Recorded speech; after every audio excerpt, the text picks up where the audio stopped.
Kia ora koutou, welcome back to Sky Sport, where we are ready to bring you all the action of day 2 of the New Zealand Open. And I tell you what, today it is pretty as a picture again. So let's get to some of our highlights from earlier on today. David Micheluzzi getting things underway. A couple of birdies late yesterday, Greg, and he continued it today. Yeah, who knows what those 2 birdies late yesterday did, but a great round of golf today. One of the 20-strong contingent down from the Japanese tour, Kinoshita, also with this wedge into 8. Yeah, has never missed a cut here in the previous 3 events, has the best finish of tied 9th. Hitting shots like that, he's going to improve his chances. Knock that one in and then come to the very last hole, the 9th, the par 3 at Remarkables, and would knock down another one. So Kinoshita making a big move here on this Friday morning. It's signed for 66 and get into double digits. Another nice performance for the man from Japan. At 18, however, it would be Bobby Bai, the man from China. He would be taking hold of Remarkables course. And what a welcome sight for the man who just came through Q School at the Asian Tour Q School at the end of last year. Got the 4th card, missed the cut on the very first event of this year. So this is a good showing. But they're all chasing one guy that finished very strong yesterday, Greg, and he would continue that same form here today. We're talking about James Markashani. Yeah, this was for birdie on 17, and he had the hot hand again. This was to go to 15 under, and a comfortable lead. Of course, it wasn't quite over. No, he'd find a little bit of trouble at his very last hole, signing for 65, in the end of it. And so, nevertheless, despite the blemish, he would be the man at the top of the leaderboard here in the early going on Friday afternoon. Rummy, he can impart some spin.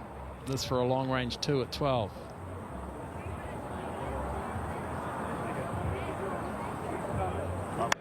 Why not? Why not? Brett Rumford. 47 candles, I think, last time he celebrated a birthday. A little wedge left into this par 5. A shot now of 103 metres here for Ben. Coming from the right half of the fairway to this front right flag position. Need to be a little careful. But he's played it well. Yeah, he's pretty careful, Bruce. Nicely done. His iron play has improved significantly. So even if he's hitting long irons into the greens, he's given himself reasonable birdie chance. Second group in a row, we've seen the guy that lays up walks away with the birdie. The second hole, Guntak Ko continuing that form of yesterday. I mean, Anthony, you said that this is one of the guys we needed to keep an eye on. Yeah, when he won his second tournament, it was tri-sanction between Asian Tour, the Korean Tour, and the Japanese Tour. Teed off on the 10th on the Remarkables course. This is back 9. And now within 1.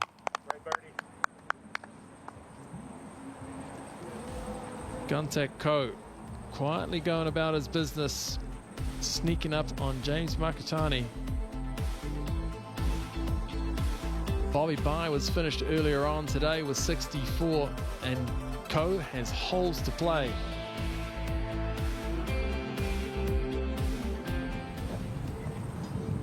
Guntak Ko has got another birdie attempt in this to get a share of the lead. Yes. 2 in a row for Guntak Ko.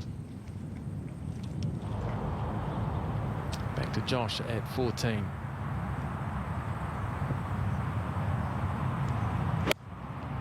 Also gone down that left side, leaving him just a wedge in. Just got to be wary of behind the flag. Doesn't have to be too wary of that.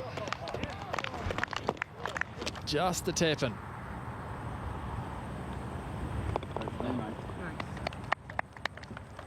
So Josh, they're starting to close that gap.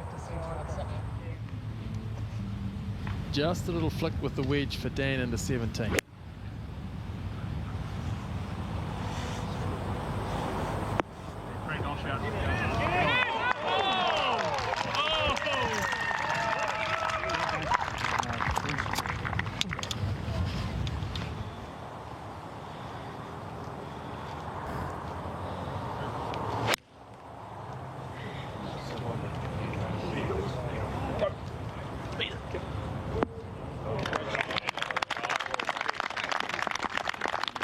A beauty for Ben Campbell.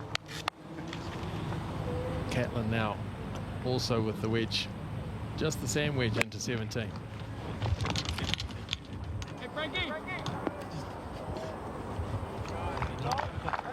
Tight.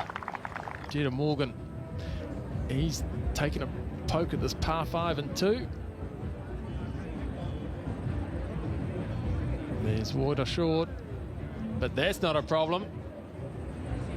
Oh my. Morgan making a move here at Millbrook. Meanwhile, Morgan finishes with a big bird. Yeah, that works. In the house at 7 under par, heading into the weekend for man who won at Royal Queensland. Got to finish it off by sinking the birdie as well. Right on, Mike. Yeah, that gets Catlin within 3.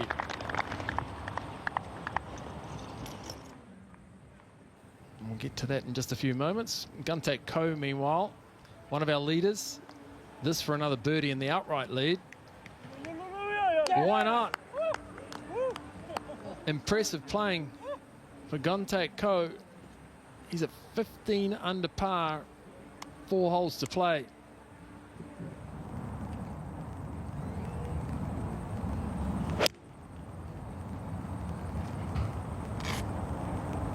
The eyes are moving up and down. That tends to mean it's online. It's always a good sign when you see those eyes moving up and down.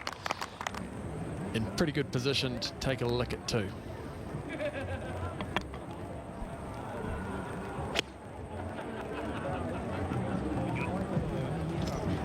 Great follow from our cameraman out there in the fairway. It looked like it was online, and it's nearly the perfect distance as well.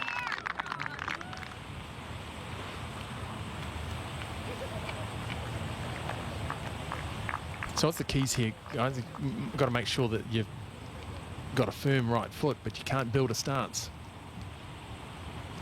At this point, all he's thinking about is getting the ball on the green. If he's going to make that birdie, he's going to make the birdie with the putter. Go. Wow. Begging. Oh, that part short. It's fine now. Underneath the hole. Another great opportunity for Alka. Just joining us, the cut has firmed up at 5 under par at the moment. Catlin just missing that for eagle. So he'll settle for a birdie at the last. 64 on this Friday.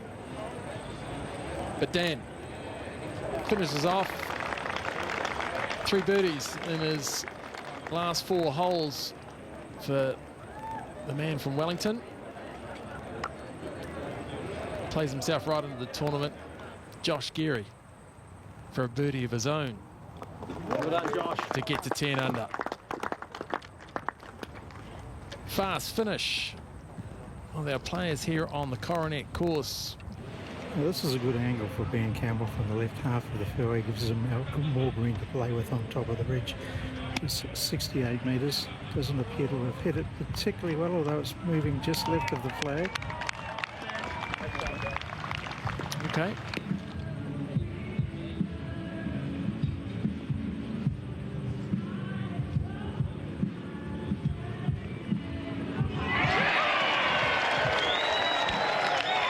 Well, Benny's done everything he can do to help Steve. It's just what you want to see, isn't it?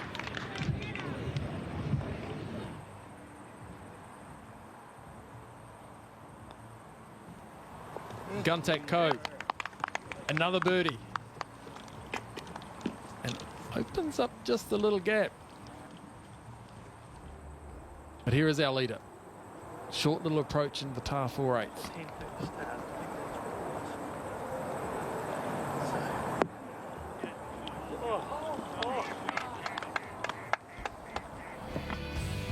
Guntak Ko, he's just kept the pedal to the metal. 10 under par. A 2 at the last would be a 60.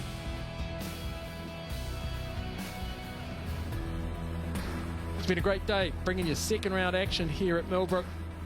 We'll see you tomorrow.